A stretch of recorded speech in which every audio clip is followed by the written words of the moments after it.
Good. We're going to talk all about sleep today. Yay. The importance of sleep. Well, so some of our topics of discussion will be the importance of sleep, sleep deprivation and its effects, stages of sleep, some sleep disorders, how much sleep is enough, and your circadian cycle. All right, does anybody know why sleep is important?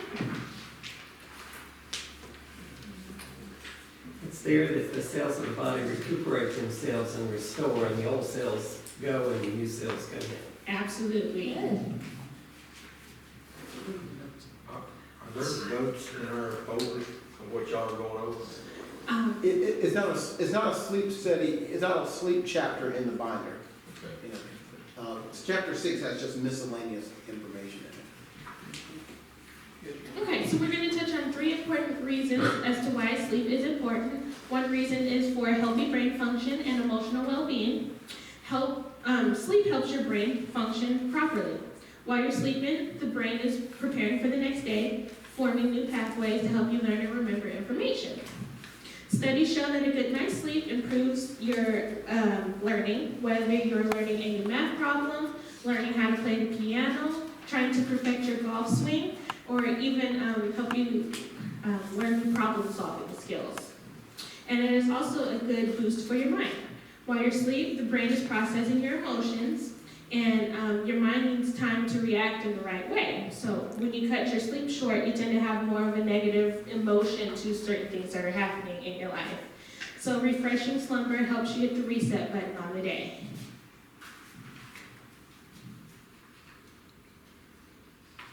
And the second reason sleep is important is for your physical health.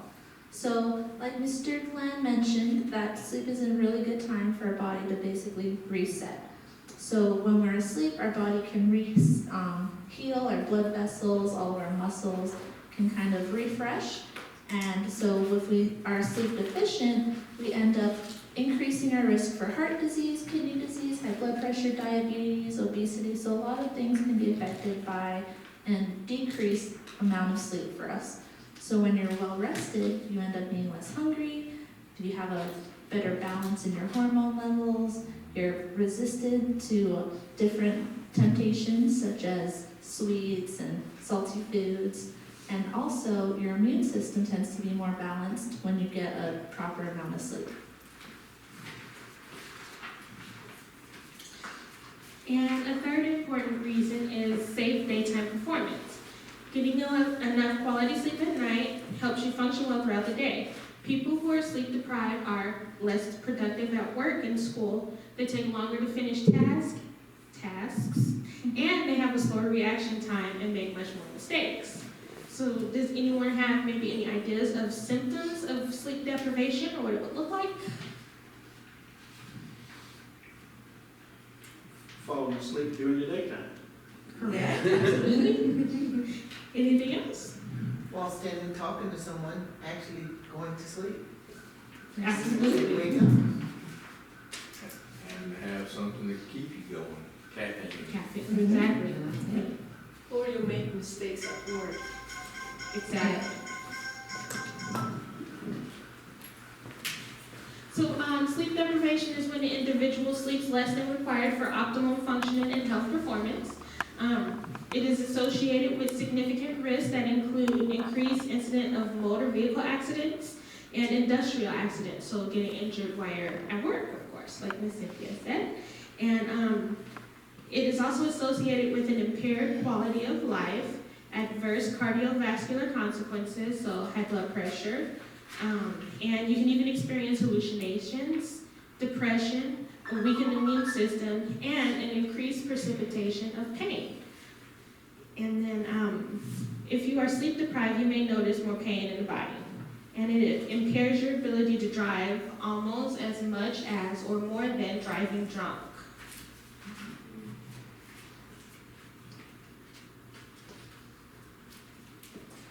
So it's a cute little comic of her not being able to sleep because her brain's keeping her up thinking about the silly stuff she said all day. So her ending up being sleep deprived.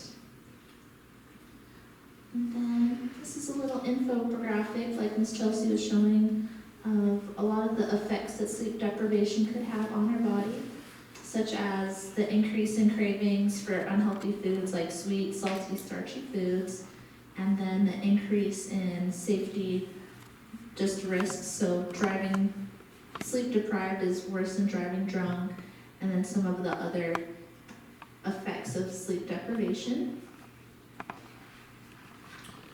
And traffic safety estimated that 300,000 drowsy driving accidents occur annually. And that same study found that 109,000 of those drowsy driving crashes resulted in an injury, and about 6,400 of them were fatal.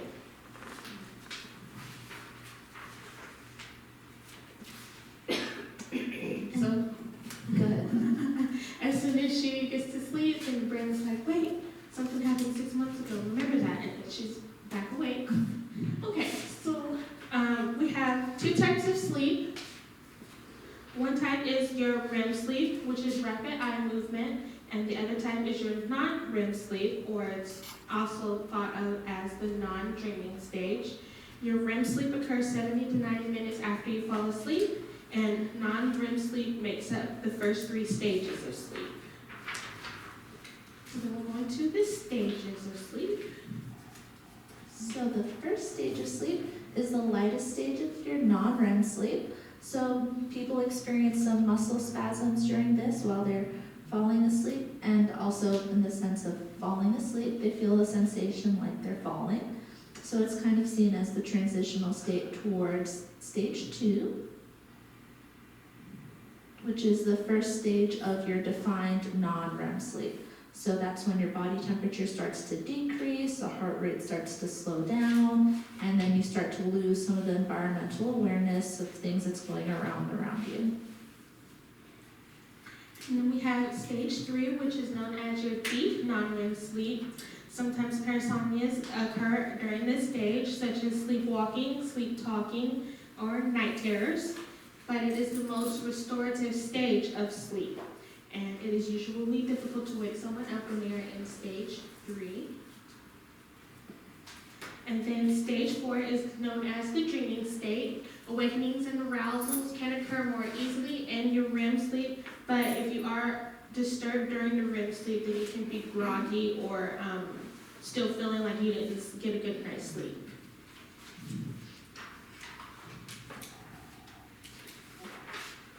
And then so we have a little infographic for stages of sleep. So most of the time that you're asleep, you're going to be in the stage 2, so that's so that's where you lose your environmental awareness, where you're kind of out of touch with current reality. You do spend a minute time in your REM sleep, so that's your dreaming stage, and then you kind of recycle all over again throughout your entire time of sleep. Now we'll go into some sleep disorders. So we all know of sleep disorders. Who's generally at risk for sleep disorders? When you're sick, you don't sleep a whole lot. That's true, yeah. Older people. Older people, okay. Anyone else? Well, anyone could have a sleep disorder. Most people experience some phase of a sleep disorder throughout their lifetime, but most likely, middle-aged women tend to feel or experience insomnia, and then overweight middle-aged men tend to experience sleep apnea. So, of course, everybody has heard of sleep apnea, but did you know there are 2 types of sleep apnea? There is central sleep apnea, and that is when the brain doesn't send the signals to the muscles to breathe. And then there is obstructive sleep apnea, where the brain does send the signal to the muscles, but there may be a blockage or an obstruction in the airway. 5 warning signs of sleep apnea can be snoring. Loud and frequent snoring is very common. Choking or gasping during sleep, or they call it silent breathing pauses during sleep, is a strong indicator of sleep apnea. Feeling fatigued during the day, just like you didn't get a full night's rest even after maybe 8 hours of sleep. Obesity, So adults with a BMI that is over 30 is at a higher risk of having sleep apnea due to the excess of body weight, and individuals with high blood pressure. Between 30 to 40 adults with hypertension also have sleep apnea, and receiving treatment for their sleep apnea can help bring their blood pressure down.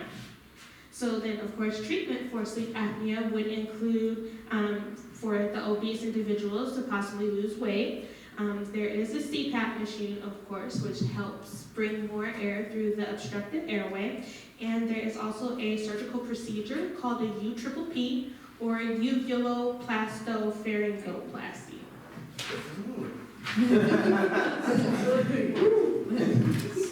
So then this is just showing how the CPAP machine can help get that air through the obstructed airway. And the UPPP, when it cuts out, see that soft palate? It cuts out the soft palate so that it doesn't cause obstruction. And it cuts out your tonsils and everything too. Alright, and then some other sleep disorders would be insomnia, restless leg syndrome, and narcolepsy. So insomnia is the most common sleep disorder in the United States. Nearly 40 million individuals experience insomnia annually, with, like I mentioned earlier, older women having the highest prevalence of insomnia. So it's associated with excessive drowsiness, a lack of energy, feeling anxious, irritable, and having a difficulty with remembering things that you normally could remember. And then, so some of the common factors that can result in insomnia would be an increase in your everyday-to-day life stress, poor sleep habits or sleep hygiene, which we'll go into a little bit later, certain medical conditions like hypertension, obesity, and things like that can lead to insomnia. And then changes in your environment or your work schedule, so if you switch over to night shift or jet lag can result in insomnia. And then restless leg syndrome, it's a cute one. So restless leg syndrome is identified as a discomfort or a strong urge to move your legs. So generally, once you move your legs with restless leg syndrome, you feel better, but you don't really want to have that urge while you're trying to fall asleep. So with restless leg syndrome, it's usually worse in the evening time while you're laying down, and then it can occur at any age, but the risk for it increases as you get older. And it can also be caused by late stages of pregnancy, genetics, anemia, not getting enough iron, diabetes, and too much caffeine, alcohol consumption can also lead to restless leg syndrome. And the next one is narcolepsy. Narcolepsy is a nervous system disorder that can cause drowsiness and frequent napping attacks, falling asleep in inappropriate situations. So those are identified as like sleep paralysis, excessive daytime sleepiness, intense dreaming or nightmares, cataplexy, so that's the loss of control of your muscles for a short moment of time. And then, so when you do try to fall asleep at nighttime, you're unable to do so. And only 25% of Americans with narcolepsy do get it diagnosed, because if you're having that problem, sometimes you just think that you're not getting enough sleep or you're just tired, but it's actually a problem with your nerves. And we have sleepwalking, which is a behavior in which one appears to wake up during the night and walk or do other activities without any memory of having engaged in the activities. It's a common misconception where they say never wake up anybody who's sleepwalking. You actually should awaken them, because it could be dangerous not to wake them up. Some common triggers would be sleep deprivation, sedative agents like alcohol, medications like Ambien. There is no cure, but a good helpful tip for sleepwalking could be good sleep hygiene, which we will touch on in just a moment. And sleepwalking tends to occur within an hour or two of falling asleep and can last anywhere between 5 to 15 minutes. And other symptoms can include sleep talking, no memory of the event, inappropriate behavior, screaming, violent attacks on a person who is trying to wake you up. So if you wake them up, they can attack you. But you should still wake them up. You might get attacked, but you should still wake them up, yes. So, do we know how much sleep, or an idea of how much sleep is enough sleep? 6 to 8. 6 to 8, absolutely. I sleep till I wake up. That works as well.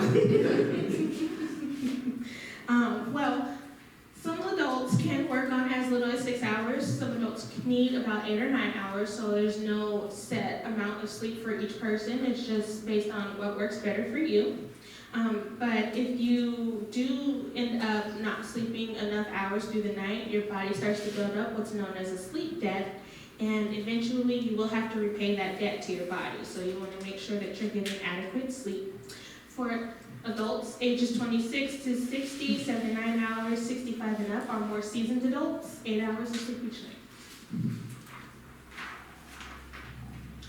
And then we have a chart just kind of explaining like newborns. Sleep is very important when they're first born, so they sleep about 14 to 17 hours. And then it just decreases as you get older for some reason. So now that she's been awake all night, she's gonna look really tired in the morning when she goes to work. Okay, and then, so, provided you don't get the recommended amount of sleep, what happens to your brain when you don't? There's some things that can happen. Obviously, you have trouble with managing all kinds of things. I mean, Yeah. from confusion or Mhm. just problem solving, or, I mean, it can go as far as physical Exactly. balancing. Yeah, so we can get angry, we can be more irritable just because we're tired, get a little grumpy. Like you said, our wit would be impaired because we're not as sharp, we're not cognitively there. So something else, like you said, mentioned physically, cerebral shrinkage. So healthy adults with no other problems who get poor amounts of sleep, they lose the volume in their brain. So that can speed up signs of aging such as dementia and Alzheimer's. So it's really important that we get enough sleep. And then, video, it's not gonna work. So we'll go into sleep hygiene. So what do we think is good sleep hygiene, or what helps us sleep better?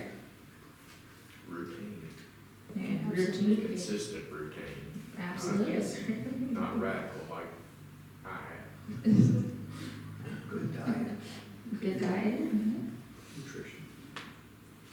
Good salt music. Yeah. We'll get to that. Hello, music. Right. Hello, music. Dark is music. Yep, dark does help. Waves and ocean breeze. There you go. So sleep hygiene is defined as your behaviors that you can do to promote good sleep. A couple of tips to good sleeping: avoid naps during the day. Do not watch TV or read in the bed. You don't want to lay in your bed awake for more than 10 minutes. Drink caffeinated beverages with caution. Exercise regularly, of course 30 minutes a day, but if you can, try to exercise before 2 o'clock so that your body has time to kind of calm down from your exercise. And then have a quiet, comfortable room. So you want to make sure that curtains are pulled, that it's dark, have the temperature set a little bit lower just because it helps with sleeping as well. And turn the TV off. Make sure that you have a nice, comfortable mattress, and to try to only use your bedroom for sleeping and stuff. So, does alcohol help? Like we've heard of a nightcap, but does alcohol help us sleep? I would say no. And that's correct. It'll help you relax or nod off at first, but in the long run, it's going to disrupt your normal sleep cycle that we showed you, the little circle, and you're going to get less of that REM sleep. It might give you nightmares and constantly waking you up throughout the night. So the nightcap idea doesn't really work. And then, so like we mentioned, some white noise is the waves and the soft music in the background. So that can help with us with going to sleep. It creates a blanket of sounds that can cover existing sounds in the background. That helps us focus on a singular thing while we're trying to fall asleep. So it literally distracts our brain. So without the distractions of music or words, like Dr. Fryer mentioned, specific types of music. And then it also helps distract our brain that if there's a sudden noise in the nighttime that's a soft noise, it doesn't allow us to wake up from that noise because the white noise kind of silences that out. And then so like you might not realize how many times you're waking up through the night on a regular basis, but having white noise as a kind of like a shield of noise can help you from waking up constantly throughout the night. And that will also help create the darkness in the room, because do we know which hormone helps promote sleep? Melatonin, absolutely. So when there is darkness, or when it starts to get dark outside, then your brain starts to release melatonin, letting you know that it's time to go to sleep. But with even with your eyelids closed, if there's a little bit of light that gets through the eyelids, then it kind of messes with your sleep cycle or your circadian cycle, or circadian rhythm. And what is the circadian rhythm, you ask? It's kind of like your biological clock in the background. You ever notice how you get real energized at certain times of the day and then you get real tired at the same time during the day? That is your circadian rhythm. It's that 24-hour internal clock running in the background. And for newborns, it is not established yet, so that's why they sleep during the day and they're awake all night.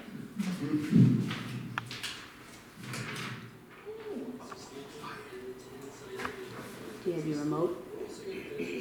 Sleeping tips that will ensure you get a full night's rest and you will make sure you get the right amount. Before that, let's talk about the health benefits of sleep. Number one, not getting enough sleep is linked to fat. Did you know that lack of sleep is one of the largest risk factors in obesity? In a short study on sleep duration, researchers found that adults not getting enough sleep were 55% more likely to be obese. Worse than that, children were actually 89% more likely to be obese when not getting enough sleep. Lack of sleep's association with fat accumulation seems to be for a number of factors, many of which are listed below. Number two, getting the right amount of sleep improves your hormones. Cortisol, your stress hormone, is lowered with the right amount of sleep. Elevated levels of this hormone over time is associated with poor skin quality, obesity, and a long list of other issues. Better sleep has also been shown to improve insulin sensitivity and raise testosterone levels, which will give you more natural energy. Number three, good sleep improves the immune system. Another health benefit of sleep is helping you fight off being sick. In a recent study, people who slept less than 7 hours a night are 3 times more likely to develop a cold than those sleeping over 8 hours or more. Number four, sleeping helps improve learning. In a Swiss university study, 2 groups were introduced to a new language. One group right before bed and one during the daytime. The ones who slept immediately after learning new material learned the language quicker than those in the daytime. So studying before bed seems to be a good idea. Number five, good sleep lowers the risk of developing depression. In a study of twins, researchers found that bad sleep increased the genetic risk of developing depression. In fact, it has been estimated that 90% of patients with depression also suffer from some form of sleep apnea. Number six, people who get more sleep naturally eat less. When you don't get enough sleep, the fluctuations of hormones cause greater cravings and worse appetite control. So if you're someone who's trying to lose weight but just can't stay away from the late night snacks, getting in more sleep is something that can probably help. Number seven, sleep helps us empathize with others. Another strange health benefit of sleep is a better understanding of social cues. One study found that those who are sleep deprived lose the ability to properly recognize expressions of anger and happiness in the faces of others. Number eight, sleep improves athletic performance. In a study of basketball players, a better night's rest improved the players' reaction times, speed, and accuracy. Now that we discussed the health benefits of sleep, let's talk about how to get a better night's rest. Here are the 5 sleeping tips everyone needs to know. Sleeping tip number 1, use blackout curtains and duct tape to black out your room. Melatonin, also known as the sleep hormone,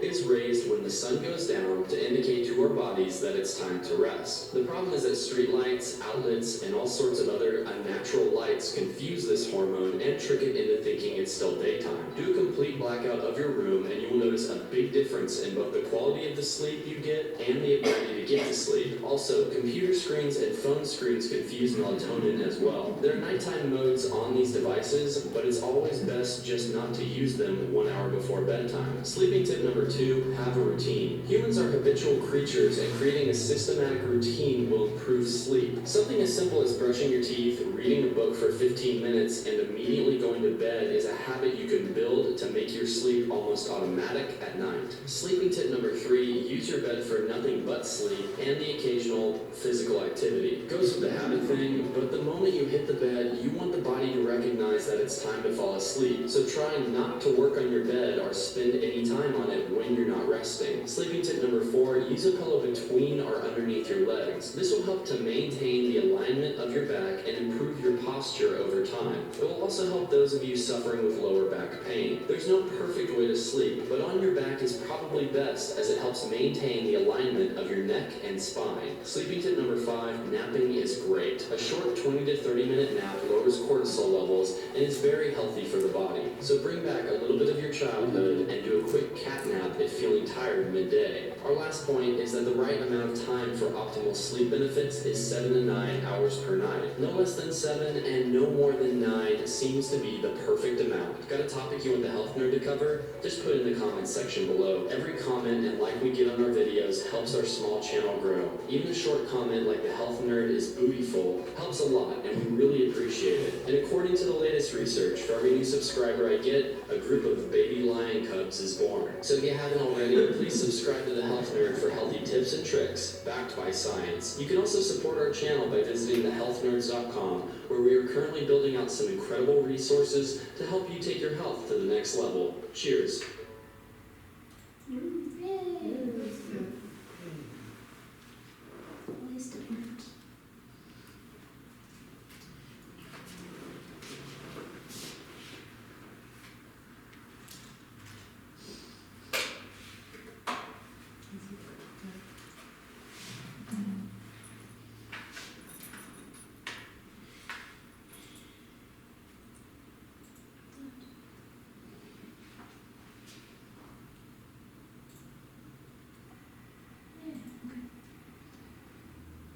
And then, so like you said, sleeping on your back, usually with a pillow underneath or between your legs, can help keeping your spine aligned, but sometimes on your side with your warm blankie, just one leg out, keeps you nice and balanced, temperature controlled. Yeah, that's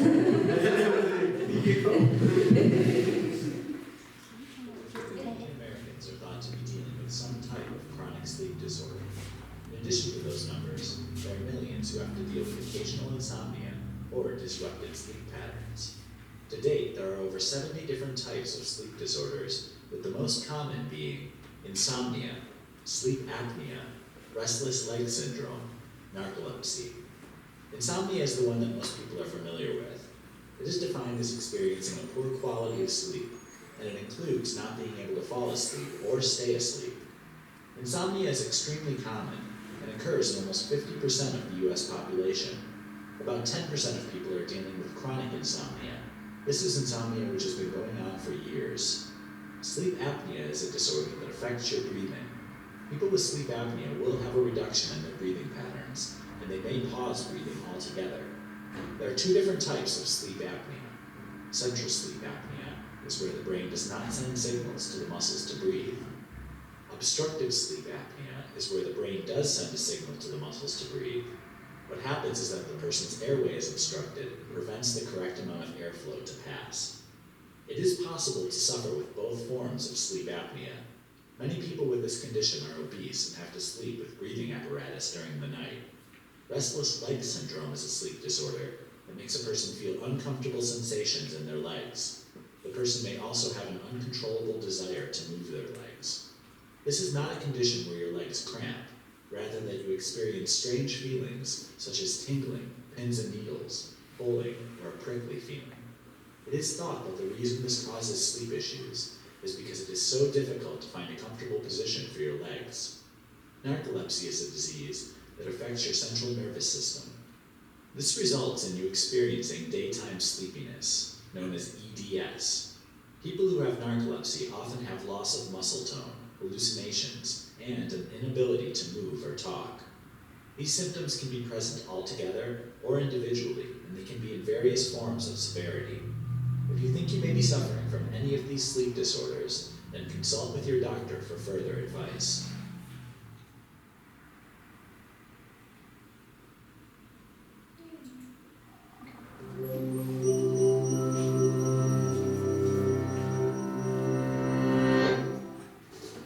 In 1965, 17-year-old high school student Randy Garner stayed awake for 264 hours. That's 11 days, to see how he'd cope without sleep. On the second day, his eyes stopped focusing. Next, he lost the ability to identify objects by touch. By day 3, Garner was moody and uncoordinated. At the end of the experiment, he was struggling to concentrate, had trouble with short-term memory, became paranoid, and started hallucinating. Although Garner recovered without long-term psychological or physical damage, for others, losing shut-eye can result in hormonal imbalance, illness, and in extreme cases, death. We're only beginning to understand why we sleep to begin with, but we do know it's essential. Adults need 7 to 8 hours of sleep a night, and adolescents need about 10.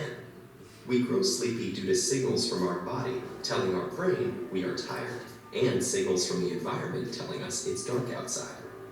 The rise in sleep-inducing chemicals like adenosine and melatonin send us into a light doze that grows deeper, making our breathing and heart rate slow down and our muscles relax. This non-REM sleep is when DNA is repaired and our bodies replenish themselves for the day ahead. In the United States, it's estimated that 30% of adults and 66% of adolescents are regularly sleep deprived. This isn't just a minor inconvenience. Staying awake can cause serious bodily harm.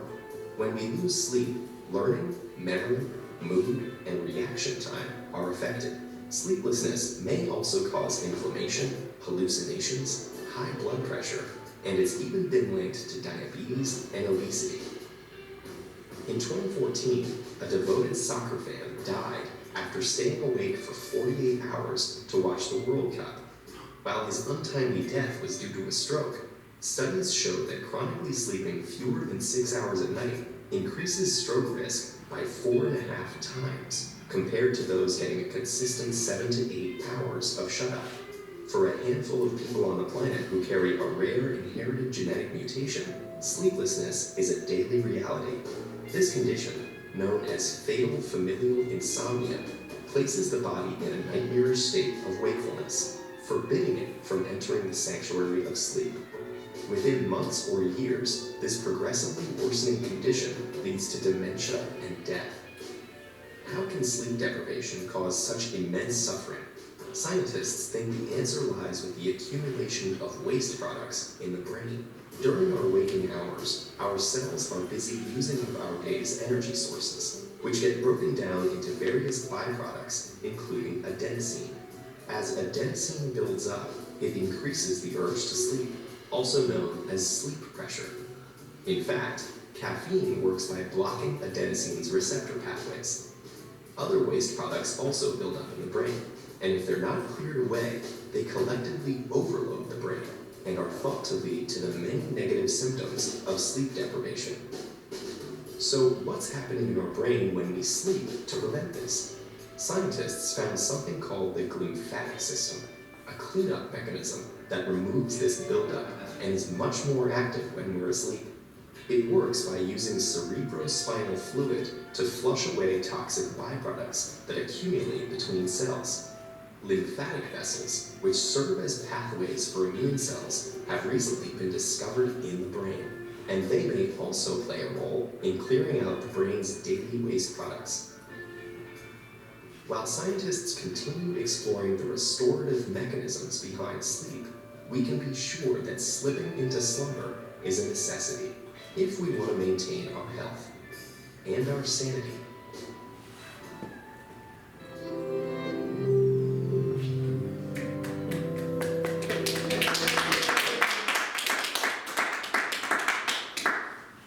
All right, that was excellent. I learned a lot on that. You guys, was it very informative? Well, thank you very much, Chelsea and Roselli.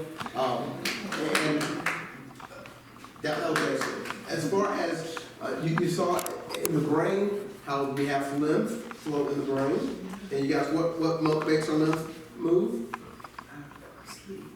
No, what makes our lymph move? Movement, moving our body. Yeah, moving our body. Our lymph system is mostly in, central. So twisting, Tai Chi, we talk about how the lymph is important, and that feeds back on our well-being. So if you have all this waste product hanging out in your head, and you're not getting lymph to flow, that can make an effect on you. A great point that I did not know about caffeine blocking our adenosine pathway. And I was like, wow. And how adenosine itself is a driver for people to go to sleep, time to go to sleep, kind of thing. And then another good point, our non-REM sleep. I hear a lot about REM sleep, rapid eye movement sleep. But it's the non-REM sleep, stage 3, which is the most restorative sleep. And also, when it comes to repairing our DNA is damaged by stress, oxidative stress. So one of the things that we do in our Dutch test, we actually check to see do you have any damage to your DNA by oxidative stress. But we also have found out today that non-REM sleep helps restore your DNA. And our DNA is important for us to live, have a vitality of life. So this was excellent. Thank you guys very much. Any questions on what we covered today? I know we had a few little technical difficulties here and there, but hey, we overcame and we conquered. Right, we are overcomers. We are overcomers, yeah. Which, if you haven't seen that movie, Overcomers, it's a great movie. Where did you find these professors? Well, one, we prayed, and two, when they applied, here they are. Great. Any other questions or anything? I'm kind of glad that the video had touched on the nap thing. I know it said avoid, the notes did. And I always had kind of struggled with the idea of napping during the day, almost to a point of feeling guilty. But then hearing somewhere else that, because it did say it somewhere about sleep deficiency, that our body will make up for it, like once we're older. But our bodies make up for it, try to make up for it now. That's why when teenagers sleep in on the weekend, well, they've been awake so long during the day of studying and used up some of their sleep hours, and then they make up for it on a Saturday morning, let's say, where they're sleeping in. They say don't wake them because their body's trying to catch back up again. So when I take my nap during the day, I don't feel guilty anymore, except if I take it at like 8 o'clock at night. That's just dumb. I just need to go to bed. Yeah, and you're right. As far as when it comes to our circadian rhythm, even though it's a 24-hour cycle, usually we cycle like 12 hours. We have like 12-hour cycles, and that's why like in some of the Hispanic areas, they have a siesta, and their productivity goes up after that siesta because that midday kind of lull. However, naps in and of themselves are not bad unless you're having issues with insomnia. So you got to look at it in context. So part of sleep hygiene, if you're having problems sleeping at night, you want to avoid sleeping in the daytime. Okay, great, excellent point. Any other questions? Suggestions for someone who's on a radical schedule. I mean, work schedule's not. When you have those swing shifts, it's hard for your body to get in the rhythm. I remember when I was doing training and I was in the emergency room, and we had 12-hour shifts in the emergency room. And the shifts would change, but it was a good thing that our older doctors or our doctors did the schedule, instead of like shifting from like, if we came in at 8 and we worked till 8 at night, and then the next time, and they keep us on that shift for like 3 days or 4 days, and then they shift us from 8 to, they shifted up to like, from 8 to 12. And then, so that was a swing, but it was at least a swing in the right direction. And then the next shift, after 3 or 4 days, you come in at 4 o'clock in the morning, or 4 o'clock in the afternoon kind of thing. So they shifted it 4 hours at a time versus shifting it 8 or 12 hours at a time. That's a big swing. But those swing shifts when you're like working 12s and then you're like working a different 12, it's just hard to get in the rhythm there. Yeah, so with the work schedule, not unless you talk to, like, if your work has a industrial hygienist or a occupational, what is it called? We got a nurse, I mean, they're. Yeah. But if you talk to them and say, hey, people could be more productive if you shifted your swing shifts smaller increments versus those big swings. And they looked at the studies, it's proven out. But then it's just a matter of the management understanding that. All right, any other question or anything? Well, excellent, excellent.